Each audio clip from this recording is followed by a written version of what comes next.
And all, you know, I remember when I went over there, and of course you got to fight with the Republicans.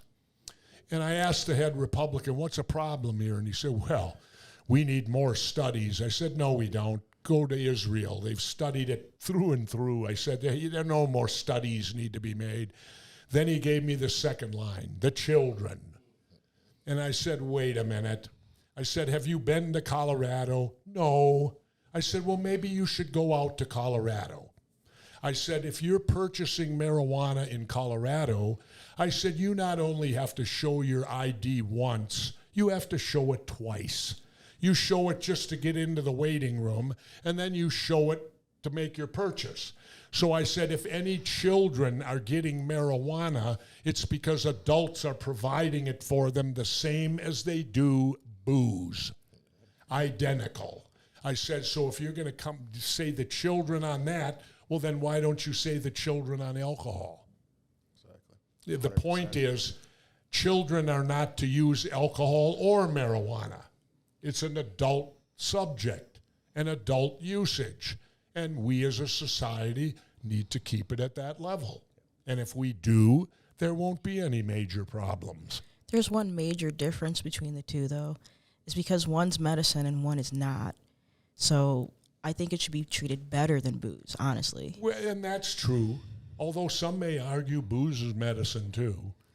I don't know if that legally would fit under it, but I know there's a lot of guys when stuff happens, give me a drink. I won't feel it as bad. I don't know. No, but you're absolutely correct. In fact, I'll tell you this. Little story. Tommy Chong's a friend of mine. You should bring him on. You know, everybody thinks Tommy is Tommy Chong they see in the movies. Well, he's not. He's a very intelligent man and he knows a lot about cannabis. And I remember Tommy telling me they're making a big mistake dividing it between, quote, recreational and medical. Tommy goes, the entire plant's medical.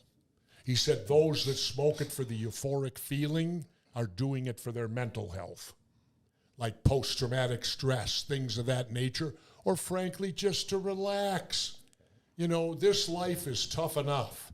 And if it makes you feel good when you get home at night, people have a glass of wine, people do.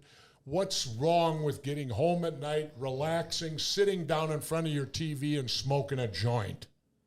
Absolutely nothing. Absolutely nothing wrong with that for an adult. And that's all we're asking for. Treat us the same as alcohol, not differently. Why do they insist on hiding us? I go around the country, and where do you see marijuana? Oh, it's all within the topless dancing and the stripper bars and all that. They hide it down in the gut parts of the cities and all that. What for? There's a spot in White Bear right now, right at the corner of Highway 61 and 96, where they come together. It's been a oil-changing place. I've watched in the last 5 years 5 different businesses go in there and fail. And I turn to my wife and I go, if a pot store went right in there, it would achieve huge success, but I bet they won't let it because it's too high profile at 2 main intersections. Oh, we can't have people actually think people use marijuana. We got to hide it. And that's what we've got to overcome now, in my opinion. Definitely. We have that county to county. Each county has their different, even city by citywide, they can hide behind this zoning thing.